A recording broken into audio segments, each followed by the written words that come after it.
Bonsoir et bienvenue à la 6e session, dernier épisode de l'inquiétude à la quiétude. Et au cours des 5 derniers cours dans lesquels nous avons pu explorer certaines dimensions qui sont abordées dans le Tanya au chapitre 27, au chapitre 26, 27 et 41, on s'est concentré essentiellement sur le remplacement des émotions négatives par des émotions positives. Et on a donné cette idée brièvement qui a l'air très simple, mais qui, lorsqu'on essaie de la concrétiser, est beaucoup plus compliquée que cela, c'est d'adopter la perspective de la Nefesh Eloki, de l'âme divine, comme clé de cette transformation. Mais tout était jusqu'ici principalement intérieur, quelque chose qui était interne, notre culpabilité, notre douleur, notre tragédie, notre frustration. Maintenant, ce soir, pour notre dernier cours, notre dernière étude sur ce sujet, on va se concentrer, pas sur l'intérieur, mais sur l'extérieur, sur notre relation ou notre manière dont nous allons interagir avec les autres. Et c'est un élément indispensable dans notre étude, pour la simple raison qu'on peut essayer de faire le maximum d'efforts sur nos émotions négatives et positives, mais on sait tous très bien que les relations qu'on entretient avec les autres peuvent avoir beaucoup d'incidence sur ce que nous ressentons. Ça peut être quelque chose qui peut être extrêmement dommageable pour nous. Et donc, en fait, ces sentiments d'insuffisance et de douleur, si on n'arrive pas à travailler sur les relations qu'on entretient avec les autres, ça va être très difficile de pouvoir avancer. On sait tous très bien que les êtres humains sont des créatures à caractère social, qui sont engagées presque constamment avec des interactions avec les autres. On connaît l'impact qui est si important sur nos vies, lorsqu'on parle ici d'interaction avec d'autres êtres humains. Et donc finalement, forger des émotions positives, c'est bien beau sur le papier, c'est bien beau lorsqu'on l'entend, lorsqu'on essaye de le concevoir, mais dès lors qu'on essaye d'interagir avec d'autres personnes, c'est quelque chose qui est autrement plus difficile. Notre but ce soir, c'est de venir essayer de nous aider, nous donner certaines clés et d'établir certaines règles qui vont nous aider à développer, à maintenir des relations qui vont être solides et saines avec les autres. On va essayer de prendre un instant et d'aborder l'exercice qui apparaît à la page 146. Pensez à une personne que vous connaissez avec qui vous souhaiteriez mettre en pratique les connaissances que vous allez acquérir au cours de cette session. Je vais essayer de penser, je vais pas vous demander ce soir de dire à voix haute quelle est cette personne, mais peu importe. Ça peut être dans votre cercle le plus intime, dans votre famille, dans votre couple, avec vos enfants, vos parents, vos frères et vos sœurs, ou ça peut être des relations de travail, des amis, des voisins, peu importe qui. Et petit b, notez 3 choses que vous avez en commun avec cette personne. Ça peut être, peu importe les points communs, idéologiques, philosophiques, professionnels, hobbies qui vont venir agrémenter votre vie. Et ensuite, vous allez noter 3 différences les plus évidentes entre elles et vous-même. Pourquoi il est important de répondre à ces questions? C'est parce qu'on essaiera de voir en fin de parcours quel a été notre avancement sur la personne qu'on a nommée, avec laquelle on veut venir ici développer notre relation avec elle, et de voir est-ce qu'il y a une certaine compatibilité entre nous et cette personne-là. Une question ou une réflexion en général. Page 147, en théorie. Est-ce que vous pensez que 2 personnes prises au hasard sont-elles en mesure d'entretenir de bonnes relations?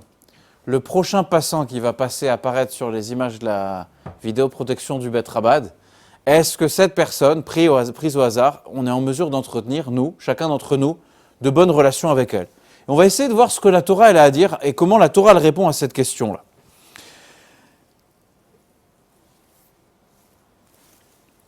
On peut argumenter dans les 2 sens. On peut dire que oui, c'est possible, on peut dire que c'est pas possible et on peut essayer d'apporter des éléments pour argumenter ce qu'on est en train de dire. On va essayer de voir un texte du Talmud, où le Talmud nous dit la chose suivante. Ce texte apparaît au tout début du traité Sota. Et la Gemara nous dit que le ciel ne fait trouver une âme sœur à un homme qu'en fonction de ses actes. Par conséquent, il est aussi difficile d'unir avec succès un couple que de fendre la mer Rouge. On l'a lu encore il y a 2 semaines auparavant. 2 semaines en arrière. Comme il est dit, Dieu réunit des personnes esselées dans un foyer, Moshiv Yechidim Baïta, il rend la liberté à ceux qui étaient prisonniers.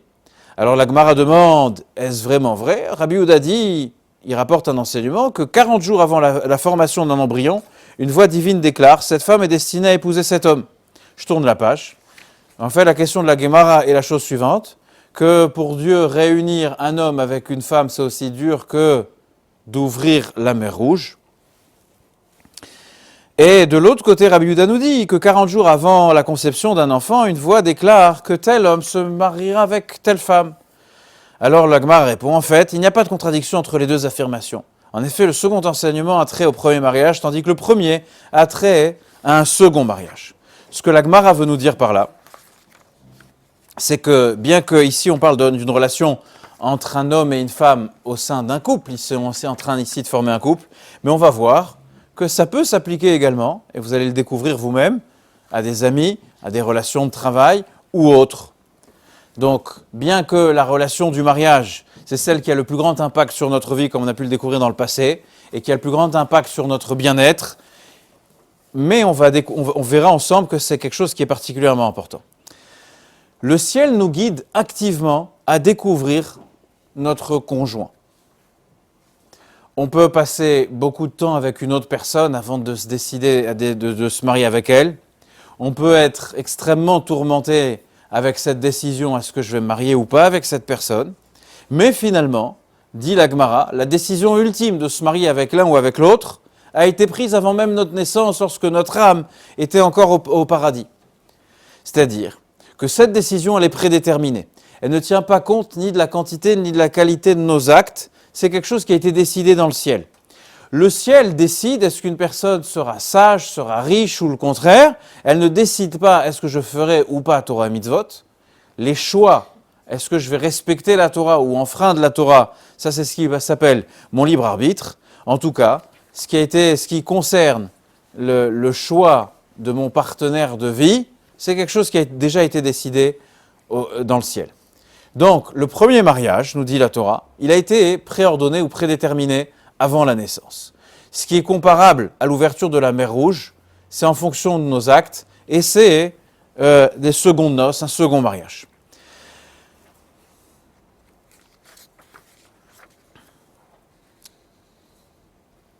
La Gemara dit ici qu'un deuxième mariage n'a pas été prédéterminé avant la naissance.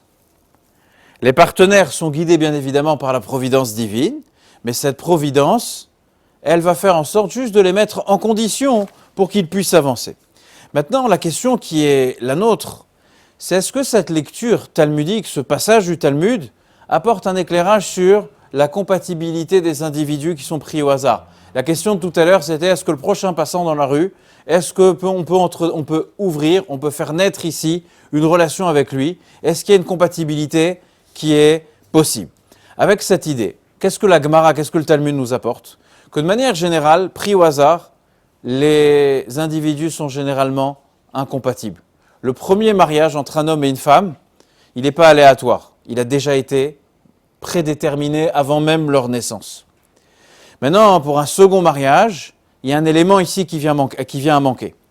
En fait, ce qu'on voit, c'est que pour Dieu, c'est quelque chose qui est extrêmement difficile, comme l'ouverture de la mer Rouge. On va expliquer tout de suite pourquoi il y a cette analogie et pourquoi on compare l'un avec l'autre. En tout cas, on voit que pris au hasard, c'est quelque chose qui reste difficile. Pourquoi il en est ainsi?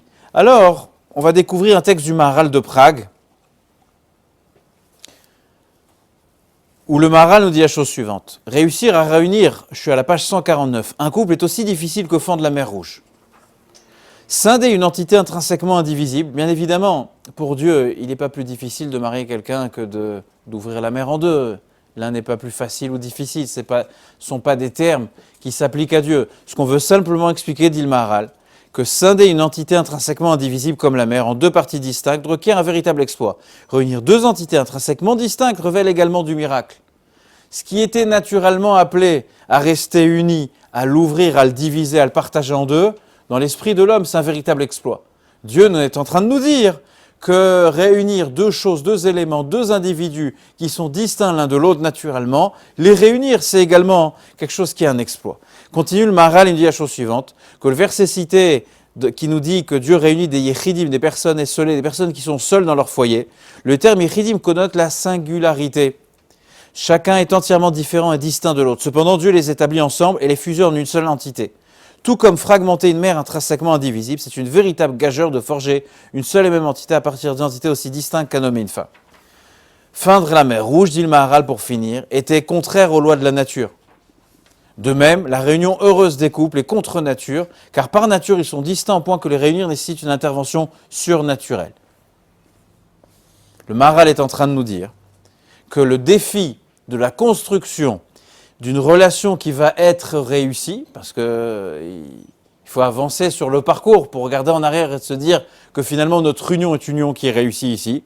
Donc en fait, qu'est-ce qu'il est en train de nous dire le Maharal? C'est que chaque personne est un univers en tant que tel. Deux univers qui sont tout à fait distincts, les réunir, les fusionner, les unir en un seul et même monde, c'est un véritable exploit.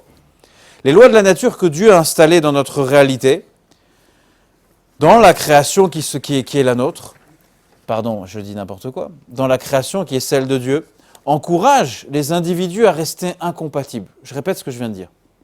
Tel qu'on a été formé, tel qu'on a été créé par Dieu lui-même, notre ADN nous encourage à rester incompatibles vis-à-vis de l'autre. Les gens ne sont pas naturellement préparés à se séparer de leur ego. Se séparer de son ego, c'est un élément qui est indispensable pour vivre une relation qui est fonctionnelle, qui est harmonieuse. Pour pouvoir m'en séparer, ça va venir exiger de ma propre personne un exploit. Et donc finalement, cet enseignement de la Gemara, ce qu'il met en évidence, il met en évidence le défi de toute relation humaine. Là, on a parlé dans le contexte d'un mariage. Mais si c'est déjà vrai dans le contexte d'un mariage, à plus forte raison, ce sera vrai avec n'importe quelle autre relation qui peut être la nôtre. Les êtres humains sont remarquablement différents les uns des autres. Les êtres humains ont beaucoup de mal à ignorer les différences qui sont les leurs. Regardez vos portables, les médias, Facebook, Instagram, tout ce monde, cet univers a été créé pour que chacun puisse marquer la différence qu'il entend entretenir avec l'autre. Et donc en fait, puisque c'est inscrit de façon permanente dans notre ADN, dans nos gènes, il va falloir faire ici accomplir un véritable exploit, pour pouvoir avancer. Donc en fait, l'interaction entre êtres humains, comme l'interaction entre n'importe quel élément dans l'univers tout entier, donne une possibilité. Cette possibilité, c'est ce qui s'appelle la friction. Plus l'interaction elle va être intense ou elle va être intime, plus le frottement ou la friction potentielle va être plus importante. Plus les personnes sont opposées l'une à l'autre, plus ils vont se heurter à de véritables obstacles lorsqu'ils vont venir rechercher ici une relation qui va être harmonieuse. Les hommes et les femmes sont véritablement différents et le fait que l'un et l'autre cherchent à s'unir ensemble, ce qui va provoquer que chacun va devoir mettre de côté son ego pour éviter toute friction qu'ils vont pouvoir rencontrer.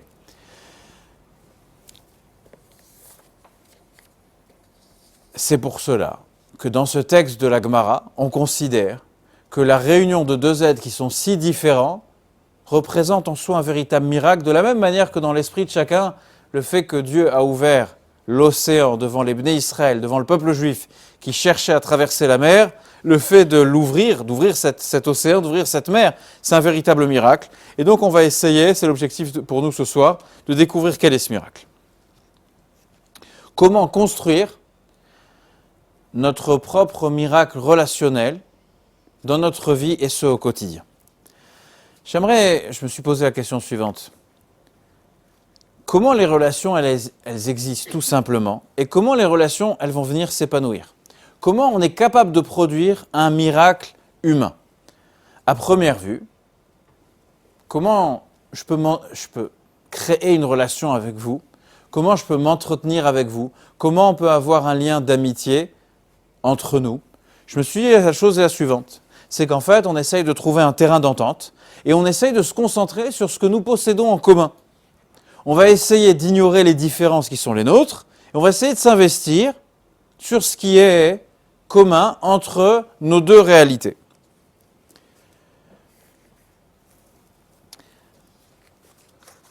Imaginons un jeune homme et une jeune femme qui se connaissent, qui essayent de se découvrir et qui sortent ensemble, comme on dit très simplement en français. Et ces deux jeunes personnes ont une passion commune, la musique. Ça arrive. Et ils ont une autre passion qui est commune, les sushis. Pourquoi pas?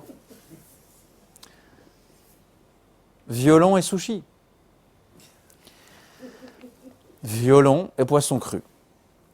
Donc ces deux jeunes personnes vont passer beaucoup de temps à écouter, à discuter, à jouer de la musique ensemble, à apprécier les talents musicaux l'un de l'autre, à assister à des concerts, en dégustant bien évidemment le poisson cru qu'on vient de décrire, en dégustant des sushis. Ils vont mettre de côté leurs désaccords politiques, leurs différences, des fois leur état d'esprit, parce que ce qui compte pour eux, pour ces deux personnes, c'est la musique et les sushis. Leur passé, leurs perspectives, leurs vœux les plus chers ou les plus profonds, leur avenir, finalement ils vont l'installer à l'arrière du véhicule de leur vie et leur existence va se résumer, peu importe le terme qu'on va utiliser, se résumer ou pas, à concert et poisson cru pour pouvoir se lier ensemble. Les opinions, les croyances, les goûts, les aversions, les expériences, peu importe, on laisse ça de côté. Ce qui va constituer la glue de notre couple, c'est que les deux, on s'adonne, on s'investit dans ce qui s'appelle la musique, parce que c'est ce qu'on aime par-dessus tout. Et donc c'est véritablement le chemin le plus important qui existe dans notre vie. Donc ce qui fait quelque part que puisqu'on se ressemble, donc on s'assemble. Il y a une autre voie qui est peut-être moins digne de confiance que la précédente, ce qui s'appelle pas, la sollicitation, l'appel d'un élément qui est tout à fait extérieur et superficiel. La personne, Paul, est attiré chez Paulette, des noms qui me viennent tout à fait au hasard, par son apparence, par des éléments qui sont superficiels. Délibérément, je néglige l'absence d'autres domaines de compatibilité.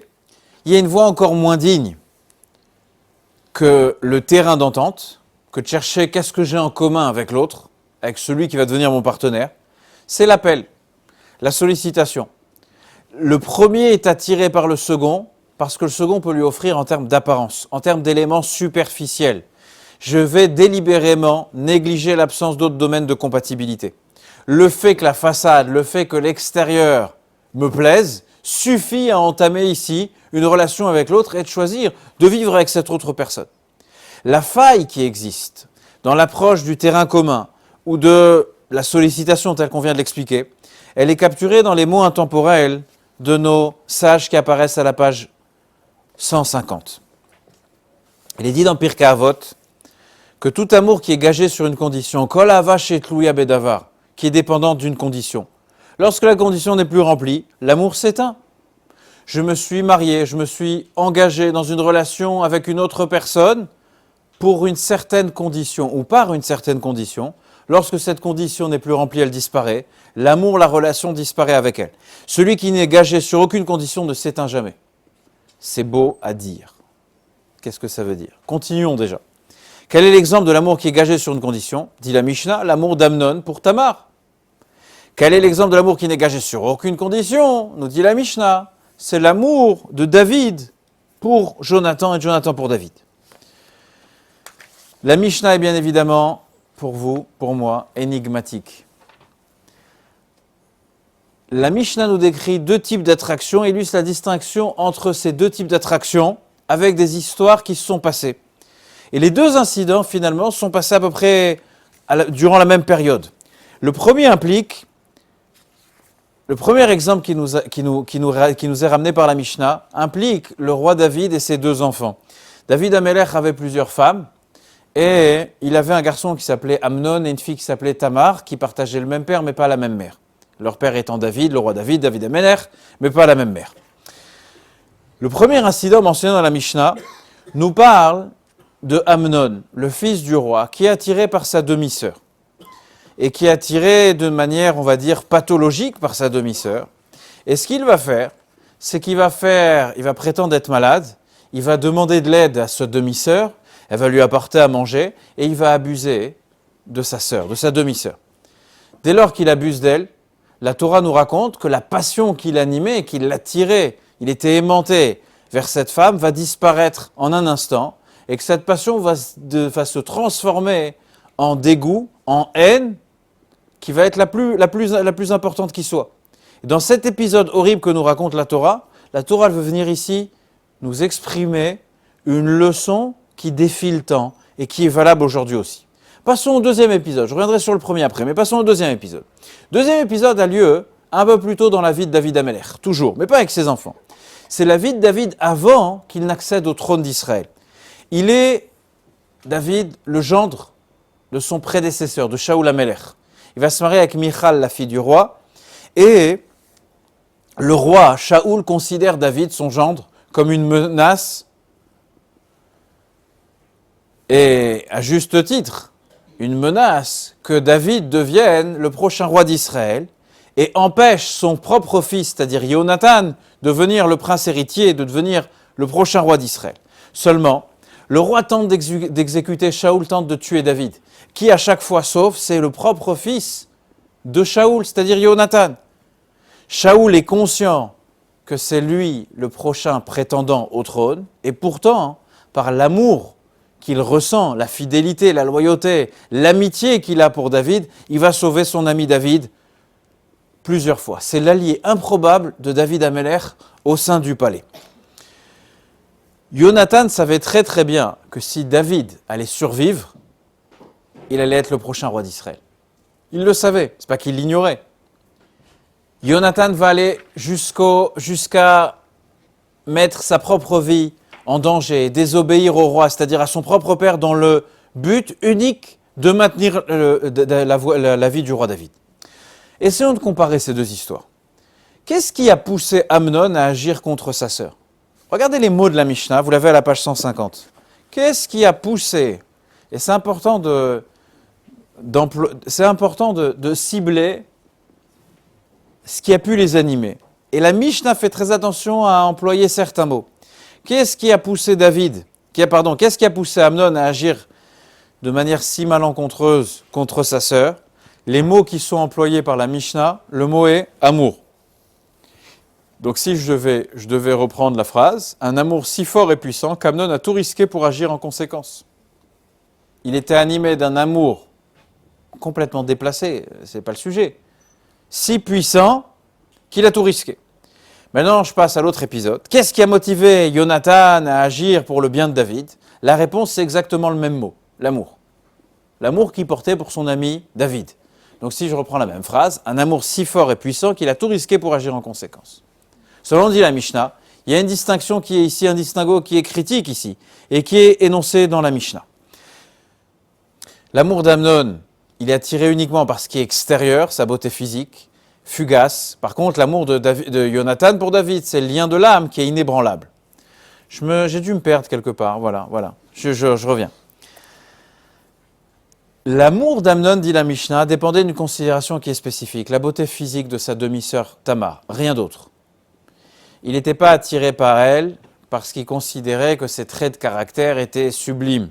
Il ne la chérissait pas du tout, c'était seulement son apparence. C'était quelque chose, bien que ce qu'il ressentait, et c'est d'ailleurs tout le piège, ce qu'il ressentait, il avait bien l'impression, et à juste titre, que c'était puissant et réel. Mais la preuve que ce n'était que physique, c'est que dès lors qu'il va abuser de cette jeune fille, tout va venir ici disparaître. Les flammes féroces de l'amour vont être étouffées par des sauts entiers de culpabilité et ne laissant plus rien derrière lui. Et qu'en fait, ce qui est en train de se trouver, c'est que, comme nous dit le texte, cet amour va être transformé en haine. Et la même intensité qu'il ressentait par amour pour sa sœur, cette même intensité va se transformer en haine. Et il va ressentir une haine qui est incroyable. Jonathan, d'autre part, il appréciait David, pas pour ce que David était superficiellement. Jonathan n'était pas, nous dit le texte, une personne qui était classique, une personne qui était ordinaire. C'était une personne qui était dotée d'énormes qualités, d'érudition, de piété, de compétences en leadership, de bravoure, d'empathie, de conscience qui était morale. En fait, le texte est en train de nous décrire le fils de Shaoul comme étant le parfait candidat pour être le prochain roi d'Israël.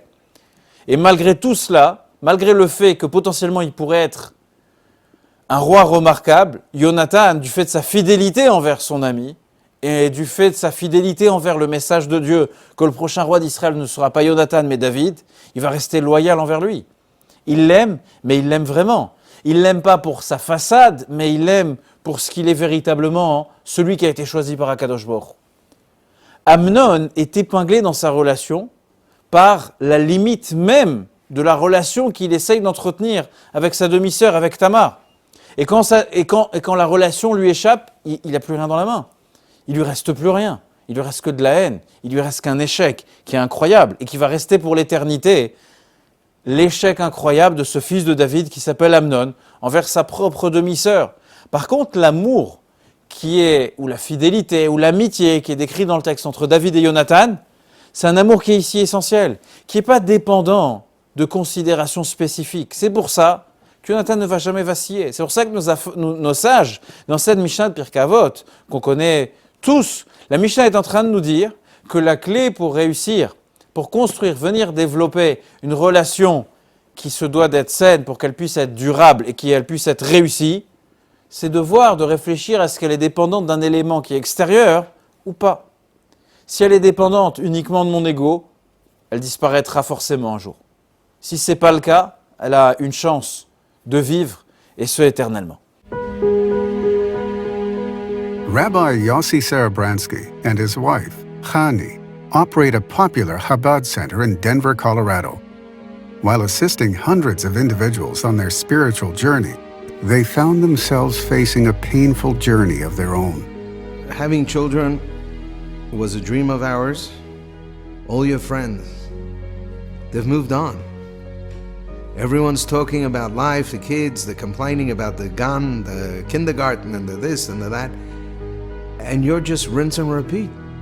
9 years after we're married, Baruch Hashem, our son came along. And it was really an unbelievable simcha. There came a time that the doctor sat us down and said, based on your file, we think you should make peace with the fact that you're going to have one child in your family and stop driving yourself crazy. Stop putting yourself in debt. So what do?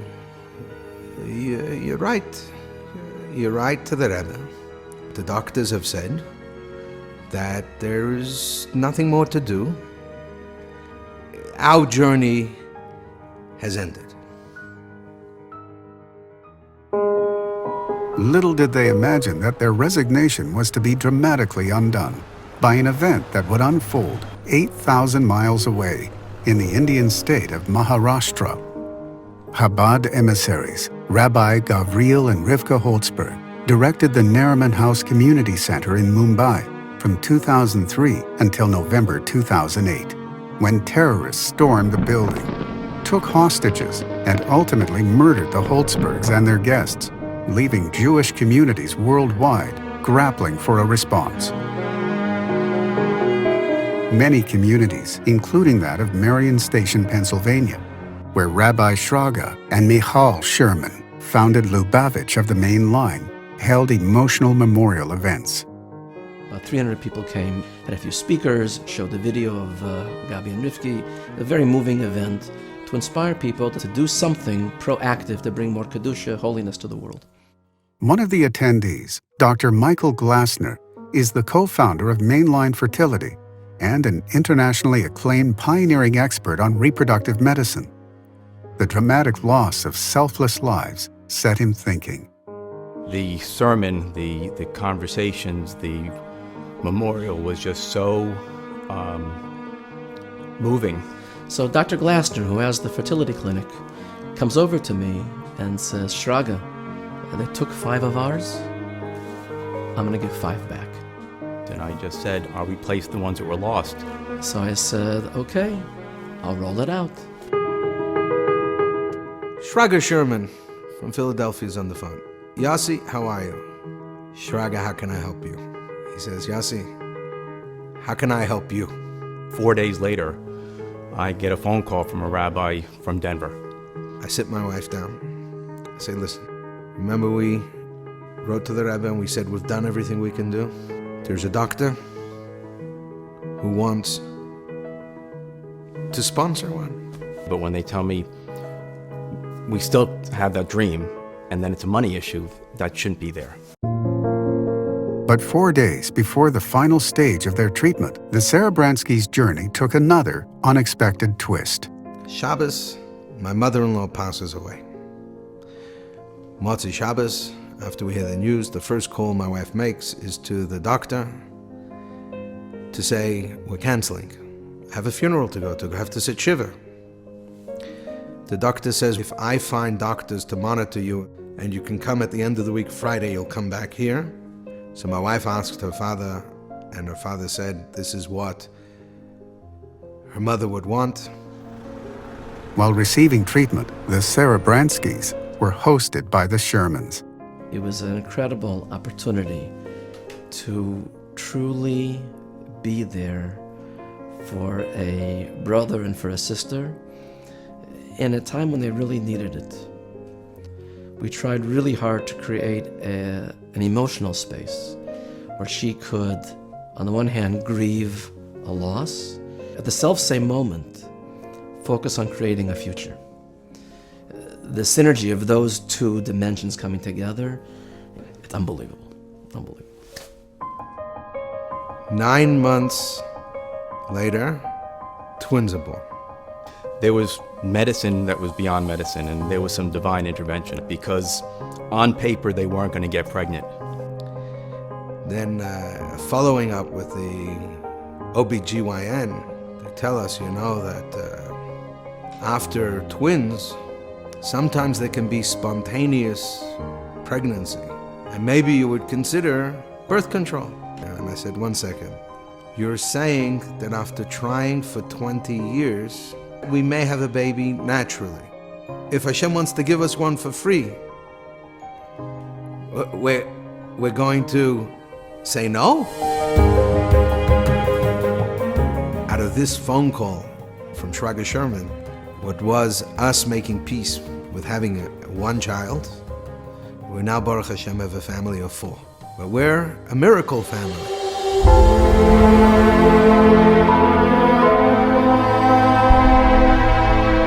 My dream is to one day be financially secure enough that I can just do this for free. Because that's what breaks my heart, that people don't open the door, don't come in to try. When you start something, you have no idea where it's going to go. My life changed because there was another shliach who picked up the phone and called me. Think, is there some resource I have that's beneficial to somebody else? We're part of a big family. And if you have a resource, there's somebody in that family that you can help. And you're the solution to one person's problem. Solve it today. Colorado, Mumbai, Pennsylvania, New York. Worldwide ripples of selfless care, giving, and blessing. Be a part of that chain. Create your own waves.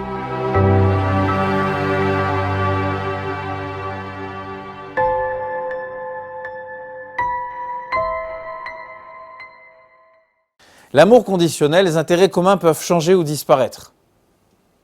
Dans l'exemple qu'on a donné tout à l'heure, la passion de la musique ou des sushis peuvent changer. On peut aimer la pizza un jour ou un autre dans sa vie, d'accord ? On peut changer. Des intérêts plus importants peuvent faire leur apparition, ce qui va faire qu'on va se séparer dans notre vie parce que je suis ici en train de choisir autre chose. À un certain moment de ma vie, certains éléments étaient pour moi critiques, indispensables. Est-ce qu'ils étaient réfléchis? Est-ce qu'ils étaient mûrs? Est-ce qu'ils étaient animés des valeurs les plus profondes, les plus authentiques de ma personne? Non, c'était quelque chose de superficiel. Mais j'ai fait un choix de vie avec ces éléments-là. Malheureusement, la météo changera à l'intérieur de moi. Je viendrai à aimer ou à détester, à me rapprocher ou à m'éloigner de certaines choses. Et finalement, puisqu'il y aura ce rapprochement ou cette distance avec certaines choses, mon conjoint aussi ressentira cela. Même si nos deux partenaires continuent toute leur vie à aimer la musique et à aimer les sushis, il est possible qu'un jour ou l'autre, il y ait d'autres facteurs qui soient aussi importants dans leur vie. Et pas forcément que le partenaire considère que ça soit exactement pareil. ce qui va créer un peu de désenchantement, ce qui va créer un peu de friction, et ce qui va faire que finalement, le terrain d'entente n'est plus une plateforme qui est assez fiable pour nous maintenir dans une relation. Donc c'est quelque chose qui va devenir plus difficile. Maintenant, on voit que certaines personnes ont des points communs et que finalement, ces points communs, ils vont réussir à faire et à contredire ce que je viens d'expliquer auparavant. Avec ces points communs, ils arrivent à entretenir une certaine relation qui va durer pendant un certain temps ou pendant très longtemps. Comment ils réussissent à faire une telle chose? C'est que déjà, on doit fournir énormément d'efforts, un engagement indéfectible à se concentrer sur ces points qui sont communs. Et c'est quelque chose qui est assez difficile. Maintenant,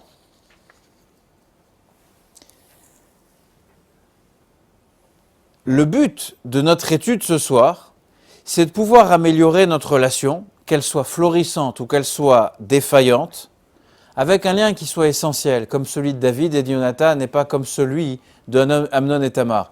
Amnon et Tamar, c'est bien évidemment une caricature, c'est bien évidemment l'extrême de ce que l'être humain peut venir ici pervertir et compromettre. Mais on va essayer de comprendre qu'est-ce qui est en train de se passer. On va essayer de revenir sur un thème qui a été exploré lors des précédentes sessions, les précédentes cours, qu'en fait finalement il y a une distinction fondamentale qui existe à l'intérieur de notre propre personnalité, entre les deux forces spirituelles qui vivent à l'intérieur de nous, c'est-à-dire entre notre âme animale et notre âme divine, entre une première âme qui est dirigée vers le but de la vie, qui est dirigée vers un sacrifice qui transcende sa propre personne, qui en un mot est dirigée vers Akadosh Baruch Hu, tandis que la seconde, elle est orientée vers soi-même, elle est orientée vers son ego, et c'est la source de tout l'égoïsme qui peut animer une personne sa vie durant. En ce qui concerne les relations, il n'y a rien de plus contre-productif que de penser à soi. Il faut bien évidemment penser à soi. Mais à quel soi faut-il penser? C'est ça la question. Se concentrer uniquement sur ses propres besoins et son ego viendra à arriver au texte qui apparaît à la page 151, dans lequel le philosophe et moraliste et analyste politique, qui apparaît à la page 151, nous écrit la chose suivante. Deux personnes égocentriques ne s'entendront probablement pas. Peuvent tenter. Des fois, on est même attiré. On peut être attiré de s'unir avec une personne ou de s'entendre avec une personne qui est aussi égocentrique que soi. Une personne égocentrique croit que ce qu'elle veut, désire, préfère ou valorise est bon, juste et vrai. C'est vrai ou pas? Ce que je considère est bien évidemment vrai. Aussi, elle pense que les autres partagent les mêmes états subjectifs qu'elle. Si une des personnes est égocentrique alors que l'autre ne l'est pas, il n'y a plus de chance que la relation dure, mais il est peu probable qu'elle soit très gratifiante. En effet, tôt ou tard, même les personnes les plus tolérantes ont tendance à se lasser d'apaiser constamment une personne égocentrique. Au début de votre relation, pendant un certain nombre d'années, j'ai accepté que mon partenaire, mon collègue, mon voisin, mon ami, la personne qui est assise à côté de moi à la synagogue, ma propre épouse, j'ai accepté d'être tolérant vis-à-vis de son ego. Mais il y a un moment où ça doit cesser, il y a un moment où je ne suis plus capable de faire une telle chose. Il faut qu'elle cesse de ne penser qu'à elle et de penser à quelque chose qui transcende notre propre relation. Donc en fait, le modèle le plus efficace, ce n'est pas de trouver un terrain d'entente. Et bien évidemment, ce n'est pas d'être sollicité et de répondre à cet appel que la superficialité de l'autre peut susciter chez nous, mais véritablement, je dois aller activer la perspective de mon âme divine, de ma nefesh elokit.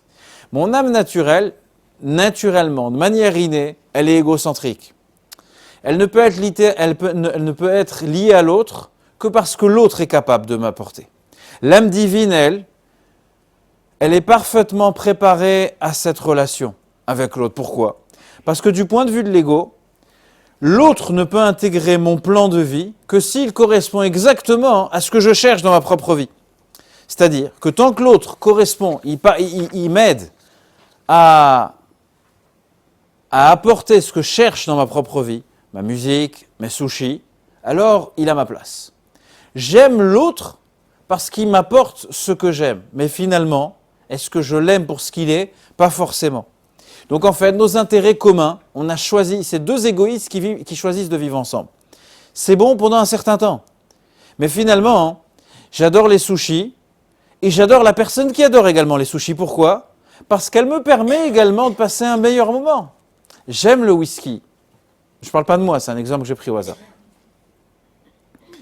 Et j'aime m'entourer de personnes qui aiment également le whisky.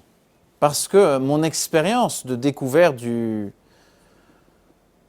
la palette aromatique du whisky sera plus enrichie et développée si je m'entoure d'autres personnes qui ont exactement le même hobby ou les mêmes satisfactions que le whisky peut m'apporter dans ma vie. Mais finalement, qu'est-ce que je suis en train ici d'aimer? Pas quelque chose de sublime, pas quelque chose de transcendantal. Je suis en train d'aimer ma propre personne. Donc en fait, l'autre n'existe que parce qu'il correspond à ce que initialement j'aime dans ma propre vie. Donc finalement, je t'aime parce que tu m'aides à mieux m'amuser, à mieux profiter de la vie. C'est ce que beaucoup de couples, malheureusement, vivent. Et que beaucoup de couples, à un certain moment de leur vie, surtout au début de la relation, s'aiment mutuellement parce que l'autre leur permet d'aller un peu plus loin dans l'amusement, dans le profit, dans le plaisir qui est le leur. Et on voit très rapidement la limite qu'une telle relation peut avoir.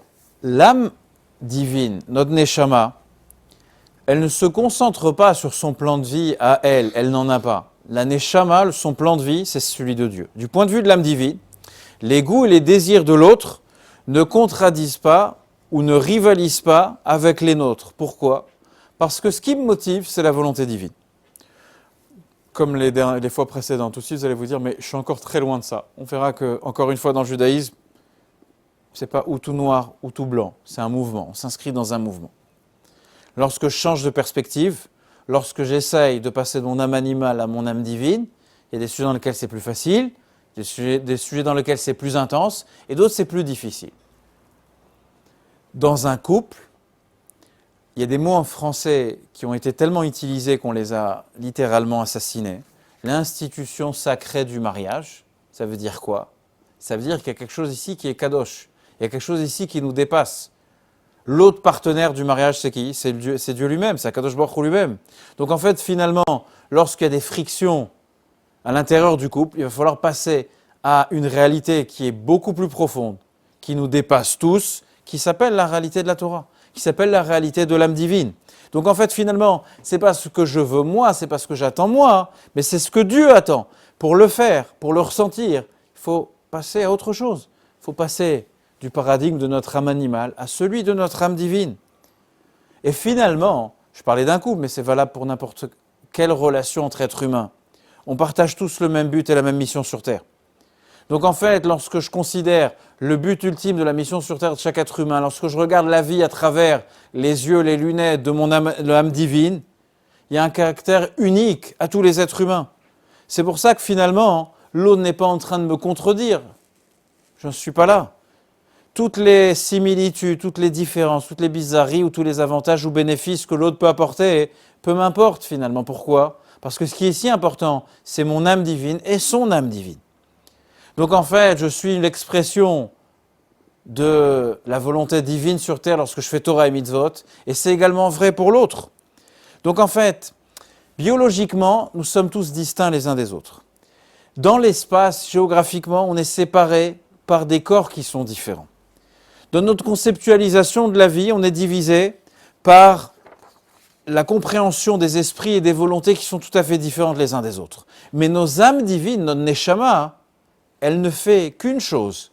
Et comme on va le décrire, on va le voir tout de suite, finalement, c'est plus que des frères et des sœurs d'une même famille. Nous sommes tous les branches vivantes d'un même arbre. Et donc en fait, c'est ce qui apparaît à la page 152. L'Admour Hazaken, dans le chapitre 32 du Tanya, vient nous dire la chose suivante, qu'un gir, vous voyez, ça résume très bien ce que je viens de dire, mieux que ce que... Perspective de l'âme naturelle, je suis le centre de la relation, tes intérêts se confrontent aux miens, ou tes intérêts consolident les miens dans le meilleur des cas. Et la plupart des relations se résument à ça. C'est toujours moi qui est le centre de la relation, ou c'est une confrontation, ou tes centres d'intérêt viennent aider les miens. Ensuite, la perspective de l'âme divine. J'ai une raison d'être. Nous partageons cette raison d'être. Et on voit bien que lorsque deux partenaires s'engagent dans le voyage de la vie avec cette perspective, celle de l'âme divine, peu importe comment ils vont ici l'appeler, si cette raison d'être ce rêve, cet idéal, il les dépasse à tous les deux, alors il y a une véritable chance que leur relation, elle va venir ici s'inscrire dans la durée. La perspective de l'âme naturelle, nous sommes biologiquement et conceptuellement distincts. Et la perspective de l'âme divine, c'est que nous formons les parties d'un même tout, pas seulement dans un couple, mais peu importe les relations qu'on peut entretenir. Pour revenir à ce texte du Tanya, texte 4, l'Admour Hazaken dit la chose suivante. Agir en faisant écho à la suggestion mentionnée plus haut. Regarder son corps avec mépris et trouver la joie dans le contentement de l'âme seule. En fait, l'Admour Hazaken vous invite ici à revivre les 5 derniers cours de l'inquiétude à la quiétude, parce qu'il en est l'auteur. Est un moyen direct et facile d'accomplir le commandement suivant, aime ton prochain comme toi-même. Si je ne changeais pas de paradigme, si je ne changeais pas de perspective de vie en passant de l'âme naturelle ou animale à celui de l'âme divine, impossible de comprendre ce verset, aime ton prochain comme toi-même. Ça va me revenir. Un comique français très connu, qui est décédé dans les années 80. Coluche. Un peu littéraire. Non, Coluche, je l'oublie pas. Non, des proches. Aime ton prochain comme toi-même. Je savais pas qu'on se tutoyait, c'était quoi là, ce qu'il a dit? Non? J'aime pas qu'on me tutoie? Non? Bon, ça va me revenir. À l'égard de chaque âme d'Israël, du plus grand au plus petit. L'Admour Hazaken dit la chose suivante. Impossible d'accomplir Ve'afta l'ereacha kamocha, aime ton prochain comme toi-même, si je ne réfléchis, je ne vis ma vie qu'à travers mon âme animale. Impossible. On ne peut pas aimer l'autre comme soi-même. Toute la place est remplie par moi-même, il n'y a plus de place pour l'autre. Dit l'Admour Hazaken, les considérations physiques et matérielles ne dressent plus de barrière entre nous lorsque je regarde la vie à travers mon âme divine. Maintenant que nous dédaignons et détestons le corps, ce que le corps a de plus vil, ce que le corps a de plus animal, bien évidemment. Et pour ce qui concerne les disparités spirituelles de l'âme et de l'esprit, eh bien, qui peut même connaître leur grandeur et leur valeur véritable, car ils sont enracinés, issus de Dieu, du Dieu vivant. Ce que veut dire ici l'Admour Hazaken, c'est que du fait de notre racine, notre extraction spirituelle, toutes nos âmes sont frères et sœurs. Toutes nos âmes sont des branches du même arbre, du même tronc. Elles viennent tous du Dieu unique, d'Akadosh Baruch Hu. Seulement, la seule chose, c'est que nos corps nous séparent.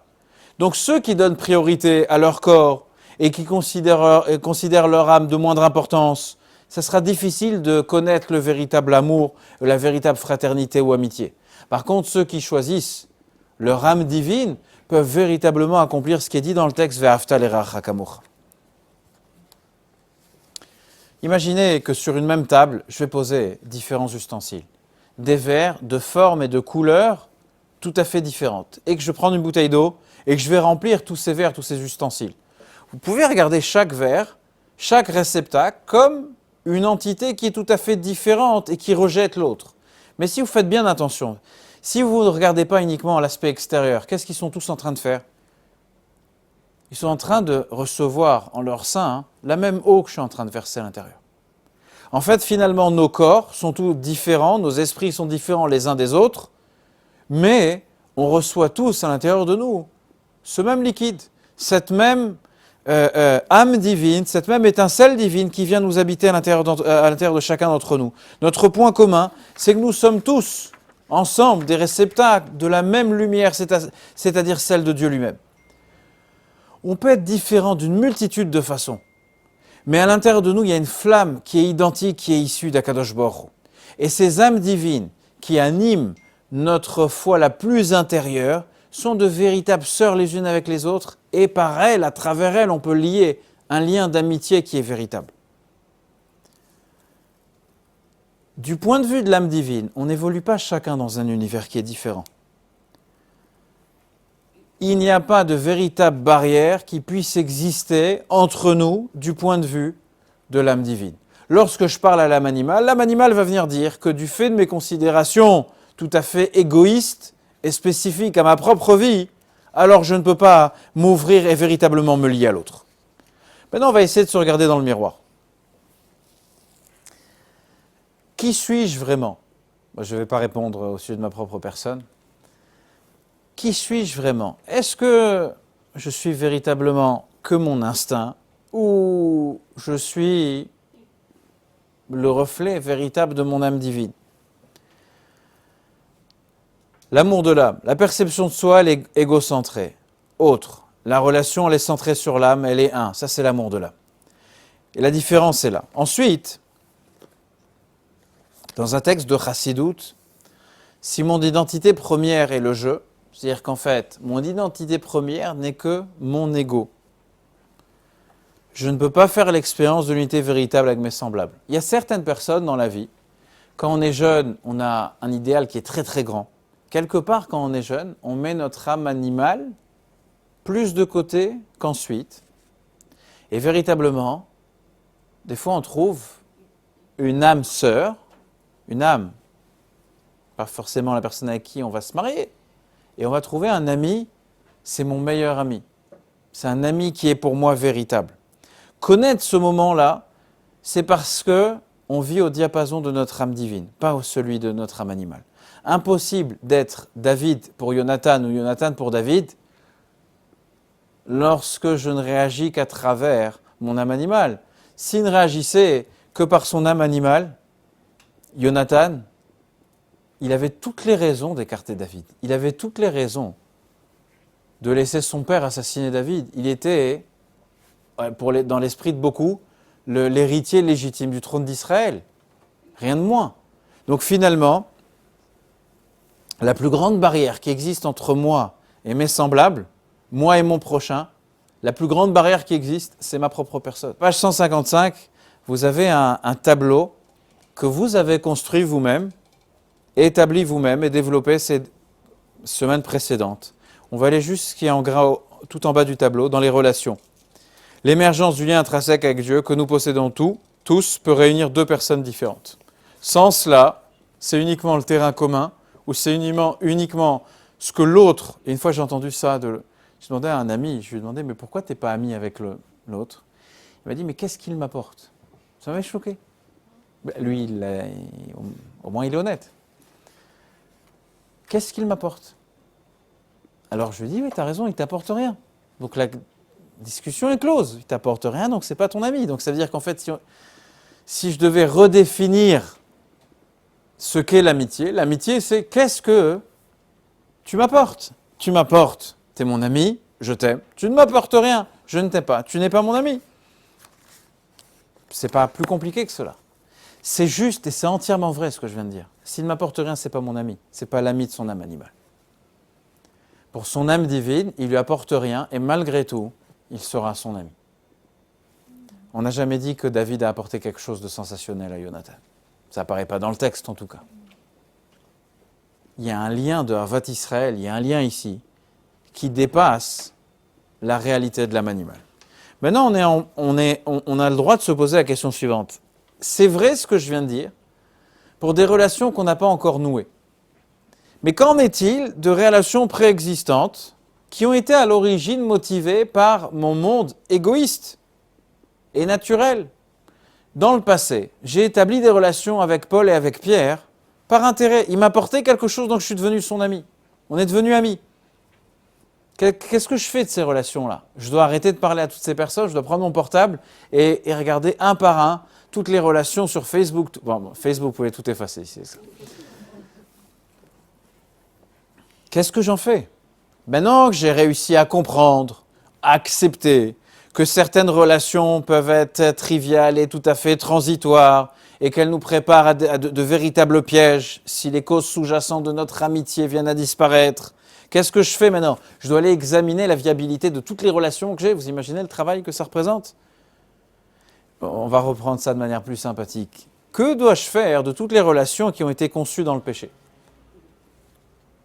Au travail, à la synagogue, mes voisins, mes amis. J'avais un intérêt, il y a quelque chose qui m'a attiré vers ces personnes-là. Et nous sommes officiellement amis. Qu'est-ce que je dois faire de tout cela? On va voir que la perspective de l'âme divine va venir nous libérer également de ces relations dans un texte qui est magnifique et qui apparaît à la page 156, qui est tout à fait magnifique. On va essayer de le lire doucement, tous ensemble. Page 157, pardon. C'est un peu long, c'est une explication du rabbi qui est sensationnelle. Nos sages mentionnent le cas d'Amnon et Tamar comme exemple d'amour tributaire de considération particulière. On l'a compris. En réalité, dit le rabbi, il existait un amour essentiel également dans ce cas, car Amnon et Tamar étaient frères et sœurs. En tant que membres proches de la même famille, ils auraient dû faire l'expérience d'une proximité indépendante de toute considération particulière. Prenons du recul.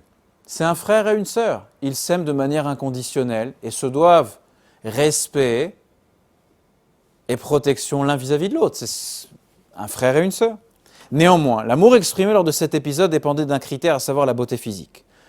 C'est-à-dire qu'en fait, ils sont venus, Amnon est venu résumer toute la relation magnifique qui est censée exister entre un frère et une sœur à un mot, la beauté ou l'attirance. Il est venu assassiner toute la grandeur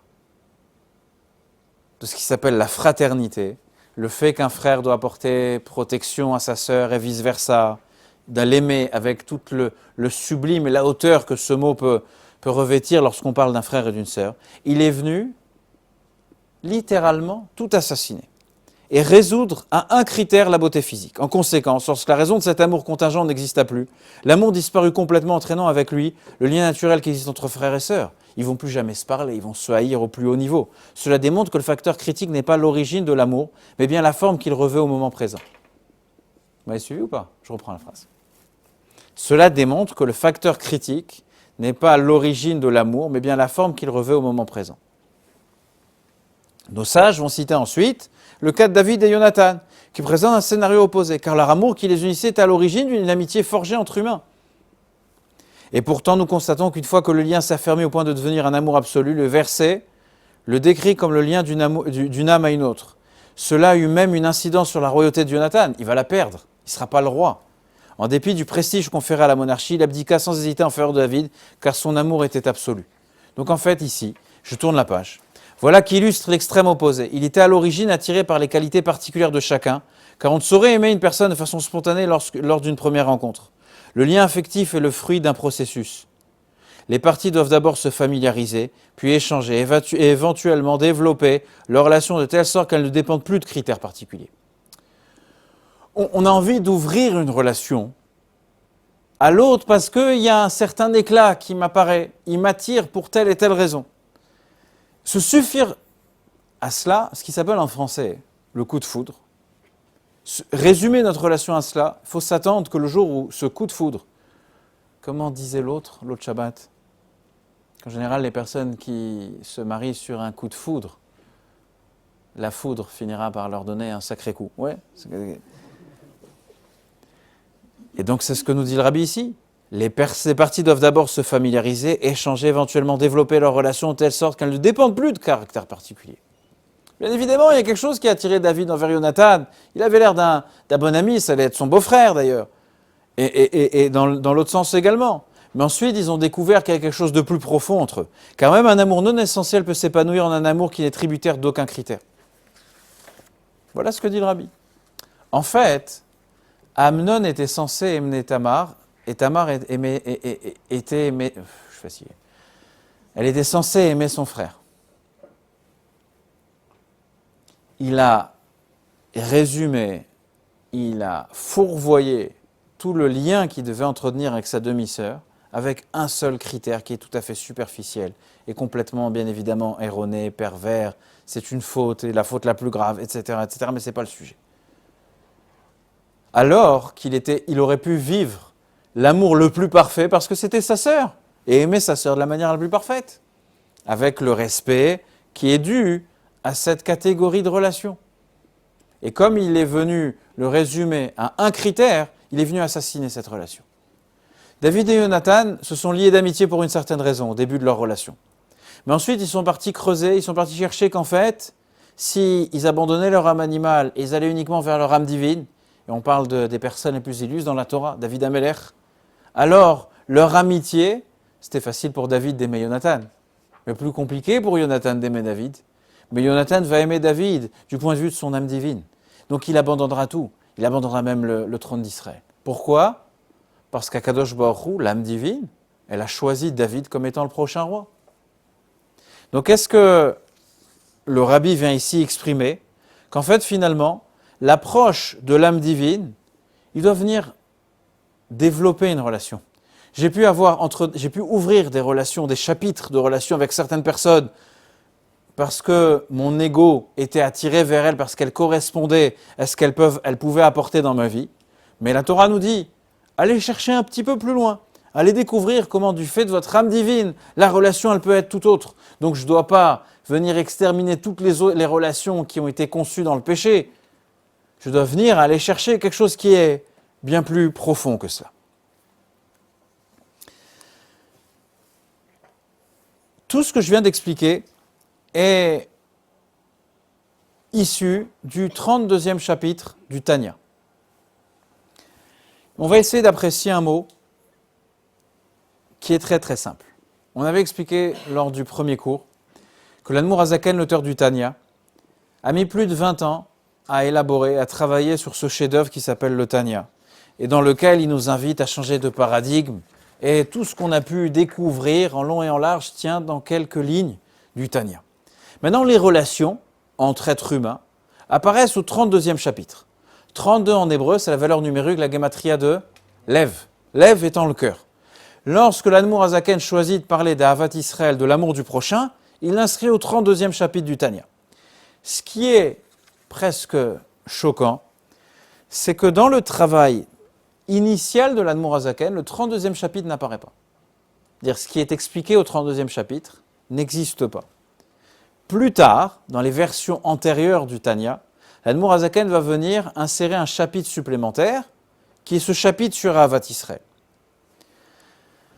C'est-à-dire, les chapitres précédents et les chapitres suivants vont venir traiter de la manière dont on doit considérer son âme divine comme essentielle et son corps et son âme animale comme quelque chose qui est secondaire en termes de service de Dieu.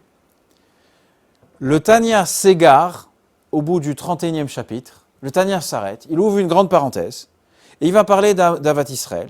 Et lorsqu'il finit de parler d'Ahavat Israël, de l'amour du prochain, il reprend exactement là où il s'était arrêté à la fin du 31e chapitre. C'est-à-dire qu'en fait, le chapitre 33 est la suite logique du chapitre 31. L'Admour Hazaken vient et il insère ici une suggestion sur les mentions, sur ce qui a été mentionné auparavant, presque quelque chose en aparté, mais finalement, il vient le dire ici. Pourquoi ce chapitre qui est si essentiel, où il parle d'Ahavat Israël, de cette mitzvah qui est si essentielle dans notre tradition, il vient le rajouter uniquement dans les versions qui sont antérieures. Le Rabbi propose l'explication suivante. Le Rabbi dit la chose suivante. Il dit qu'en fait, de ce que témoignent les manuscrits originaux, je suis à la page 159, le chapitre 32 du Tanya explique le concept de l'amour du prochain ne se trouvait pas dans le projet initial du Tanya. Le texte passait sans interruption, ce que je viens d'expliquer, du 31 au 33. Le Rabbi dit, tout se produit selon un dessein divin. Il y a une volonté divine, pourquoi c'était ainsi. Aussi puisque nous avons eu connaissance du processus par lequel ce chapitre fut inclus. Pourquoi Dieu a voulu qu'on entende parler de ça? Pourquoi Dieu a voulu qu'on entende parler qu'au début, l'Admour Hazaken n'avait pas pour objectif d'insérer ce chapitre et que finalement, il est venu l'insérer au milieu? C'est qu'en fait, la chassidoute exige que l'on mette un accent tout particulier sur l'amour du prochain.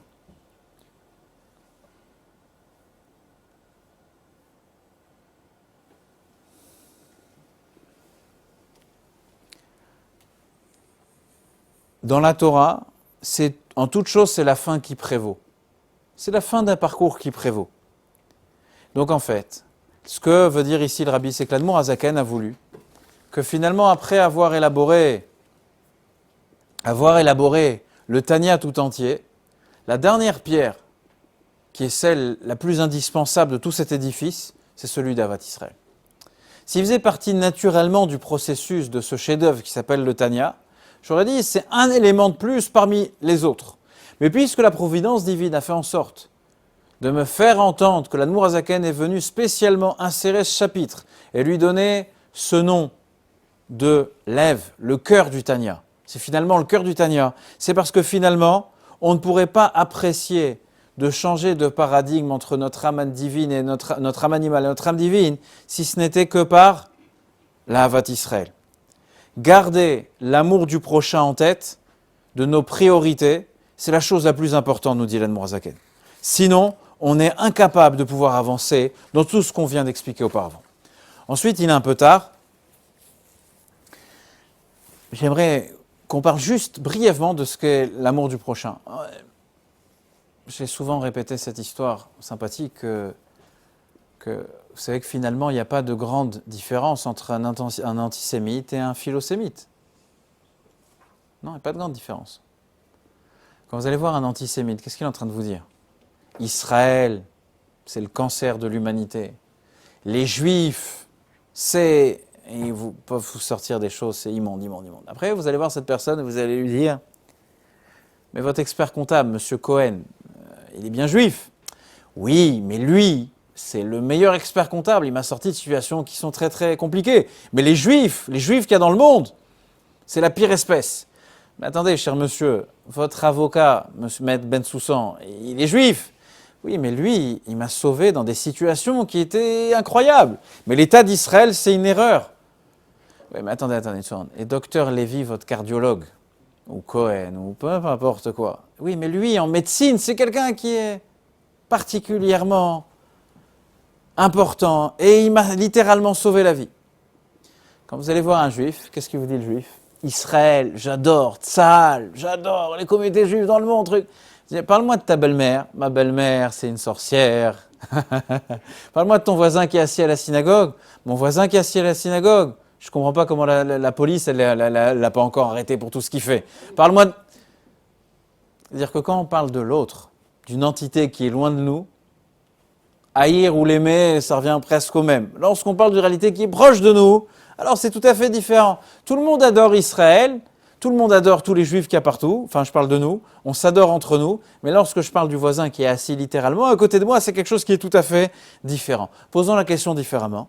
Est-ce que des fois la haine est justifiée dans la Torah? Est-ce que j'ai des fois le droit de ne pas aimer le juif qui est assis à côté de moi, ou l'être humain qui est assis à côté de moi? Il y a un verset dans la Torah qui nous dit, page 161, « Si tu vois l'âne de ton ennemi qui ploie sous son fardeau, t'abstiendras-tu de l'aider ?» Bon, est-ce que tu vas t'abstenir de l'aider? Tu t'efforceras certainement de l'aider. Très bien. Donc, ce qui est intéressant, c'est que le verset nous dit, si tu vois l'âne de ton ennemi. La Torah ne dit pas, si tu vois l'âne de ton ennemi, alors arrête de le haïr, il doit devenir ton ami. La Torah ne dit pas ça. La Torah dit, si tu vois l'âne de ton ennemi, malgré que c'est ton ennemi, tu dois quand même l'aider. Tournons la page, 162.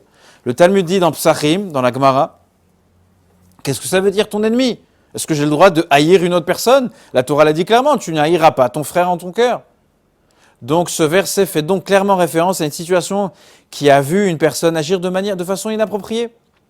Moi, j'ai vu l'autre juif agir de manière inappropriée, c'est pour ça que j'ai le droit de le haïr. Rabbi Nachman, fils de Yitzhak, affirma que haïr une telle personne est une mitzvah, ainsi qu'il est écrit « La crainte de Dieu, c'est de haïr le mal ». Bon, il faut être un grand tzaddik pour arriver à ça. Oui, je vois vos réactions.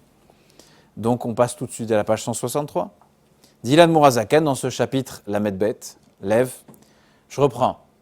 Je dois aimer tout le monde. Je dois aimer chacun. Je dois détester personne. De l'autre côté, la Torah dit que des fois, je vois l'âne de mon ennemi. Donc nous dit la Gemara qu'il y a certaines personnes qui se conduisent véritablement comme des ennemis. J'ai le droit de les haïr. Bon, comment je fais pour accorder tous ces textes? Dylan Mourazakan. Même en ce qui concerne ces personnes qu'on a le devoir de haïr, on n'est pas moins dans le devoir de les aimer aussi. On doit les haïr et on doit les aimer. Bon, et les deux hypothèses sont vraies. L'haïr du fait de la méchanceté qui est en eux, les aimer pour le bien qui recèle l'étincelle du divin, qui anime leur âme divine. Quand j'aime pas l'autre, j'aime pas ses mauvais traits de caractère, j'aime pas son âme animale, au même titre que je n'aime pas ma propre âme animale. Mais je dois continuer malgré tout à aimer son âme divine et ne regarder que son âme divine et de l'aimer. De ce fait, nous devons éveiller la compassion dans nos cœurs pour l'âme divine, car chez les méchants, elle est tenue captive par le mal et l'impiété qui la soumettent. La compassion éteint la haine et réveille l'amour. Donc en fait, ce qui est en train de nous dire ici le Mourazaken, que je ne dois pas me concentrer sur mes besoins ou ma conception des choses. L'autre, il a un défaut. Ce défaut, il peut provoquer une certaine haine, pas de sa personne, mais de ce mauvais trait de caractère. J'aime pas son âme animale, mais ça reste que cette personne-là, c'est une personne que j'aime. Qu'est-ce qu'il y a de plus destructeur dans une société que lorsque... Je vais reprendre d'une autre manière. Des fois, certaines personnes, on parle avec d'autres, et ils n'ont pas les mêmes opinions que nous. Ou ils agissent d'une manière qui est tout à fait différente que nous. Alors je commence à les haïr, à les détester. Après, je me sens coupable. Pourquoi les détester, là, détester quelqu'un d'autre? Oui, mais de l'autre côté, ce qu'il fait, c'est mal. Ce qu'il fait, c'est contraire à mes valeurs.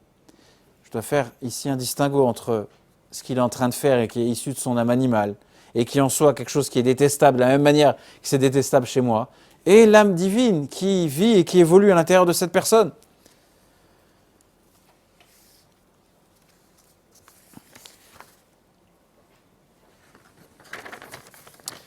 Certaines personnes autour de nous, elles ont une capacité d'agir de manière négative. Certaines personnes, elles sont capables d'avoir un impact qui est négatif. Je dois rejeter cet impact. Des fois, on fait la différence, on éduque nos enfants de la manière suivante, et c'est une erreur. On leur dit, la Torah, elle a demandé de ne pas haïr, la Torah, elle a demandé d'aimer. Donc le gosse, il entend ça, il se dit, bon, bah, l'autre, il est tordu, je dois aimer quelqu'un qui est tordu, et ça te parle. Et c'est parti d'une bonne volonté. Et je veux venir ici menacer toute la perspective de l'éducation que je suis en train de lui donner, toute l'âme divine qu'il essaye de vivre ici. Non, il doit faire le distinguo. De la même manière qu'à l'intérieur de moi, il y a deux âmes, à l'intérieur de l'autre, il y a également deux réalités qui vivent. Et je ne dois pas confondre l'une avec l'autre, parce que sinon, je vais venir étouffer une réalité avec l'autre réalité. L'amour et la haine sont les deux faces d'une même médaille. L'amour et la haine, on le voit bien dans l'histoire de Amnon et Tamar, la haine, ce n'était pas un élément supplémentaire qui s'inscrit dans leur histoire. La haine, c'était l'amour qu'ils avaient. Et au contraire, dit l'Admour HaZaken, puisque j'aime l'autre intensément, donc je haïs la facette de l'autre qui ne correspond pas au paradigme de l'âme divine. Imaginez-vous, vous aimez profondément vos enfants, votre époux ou votre épouse. Bien évidemment, c'est le cas. Quelqu'un qui vient nuire aux personnes que vous aimez, vous commencez à la haïr. Donc en fait, finalement, l'autre, comme tout le monde expliquait tout à l'heure, l'autre, il fait partie des branches du même tronc, du même arbre que moi. Mais s'il y a une facette de sa propre personne qui vient nuire à la réalité de cette âme divine, c'est quelque chose que je dois venir ici repousser. Bien évidemment, avant d'employer des mots comme détester, haïr, repousser, c'est quelque chose qui est assez difficile, faire ce distinguo-là. Le matin, réciter Modéani, c'est la meilleure clé pour vivre une journée qui va être heureuse. Modéani, c'est très très simple. Vous ne le connaissez pas encore en hébreu, au moins il y a le sens dans votre esprit, et récitez-le, physiquement récitez-le, apprenez-le. Je te rends hommage, roi vivant éternel, car tu as restitué en moi mon âme avec miséricorde, grande est ta fidélité. Un merveilleux moment sur quel est l'objectif de ma vie lorsque j'ouvre les yeux. Peu importe ce qui va se passer dans ma journée. Mais le réflexe, la première chose à laquelle je pense, ce n'est pas mon iPhone lorsque j'ouvre mes yeux, non, non. Un Samsung, excuse-moi. Non, mais on fait tous ça. C'est de dire réciter Modéani. Je commence la journée de la meilleure manière en me rappelant quel est l'objectif qui est le mien. Ensuite, une autre clé. L'un n'empêche pas l'autre. Une autre clé, c'est de faire mincha tous les jours. Mincha, qu'est-ce que cette prière a d'exceptionnel? C'est que, bien évidemment, on doit prier 3 fois par jour. Mais shacharit, on le prie avant de commencer notre journée. Avant d'être dans ce déluge qui s'appelle notre quotidien, je fais shacharit. Arvit, c'est à la fin de la journée lorsque j'entre chez moi et tout est fini, ou je vais à la synagogue pour la dernière fois. Ma journée est finie. Mincha a cela de particulier que je dois créer une parenthèse qui va finalement devenir le véritable pilier de ma journée, au milieu de ma journée. C'est encore une fois après Modéani. Modéani, c'est le premier regard que je jette sur ma vie aujourd'hui, c'est mon Modéani. Et au milieu de ma journée, je n'ai pas oublié à quoi j'appartiens. Ensuite, il y a quelque chose de très très important. Il faut éduquer nos enfants dès le plus jeune âge. C'est la mitzvah de la tzedaka. À la maison, dans la voiture, au bureau, à la synagogue, une boîte de tzedaka. Ici, le sujet, ce n'est pas la somme. Ici, le sujet, c'est le mouvement dans lequel je m'inscris. Je pense à l'autre, je pense à Dieu, je pense à l'autre, je pense à Dieu. Je ne fais pas une pièce lorsque mes poches vont se trouer du poids des pièces, du métal qui est à l'intérieur. Mais que finalement, tous les matins, je pense à prendre cette pièce, à préparer ces pièces pour pouvoir la mettre, pouvoir m'inscrire dans une relation avec l'autre, une relation qui est ici avec Dieu. Et bien évidemment, pour pouvoir concrétiser tout cela, je dois d'apprendre Chassidut, je dois découvrir le Tanya, je dois m'attacher au Rabbi, aller découvrir ce que ces maîtres de la Torah et de la Chassidut ont pu faire pour pouvoir nous faire découvrir l'anatomie de la psyché de l'être humain. Et comme je l'ai dit, on n'a peut-être pas apporté de solution concrète dans mon quotidien. On a ouvert une voie. Le succès va être le nôtre si, comme dit l'auteur du Tanya, je m'inscris dans ce chemin qui est long et court. Il est long parce qu'il demande beaucoup de travail, beaucoup d'authenticité, mais il est court parce que dès lors que je m'engage dans ce chemin, mouvement après mouvement et pas après pas, j'arrive à réaliser certaines choses. J'espère que ça vous a été utile. C'est qu'une invitation à commencer véritablement à apprendre ce qui s'appelle la chassidoute. Merci beaucoup à chacun et chacune. S'il y a des questions, je suis prêt à y répondre.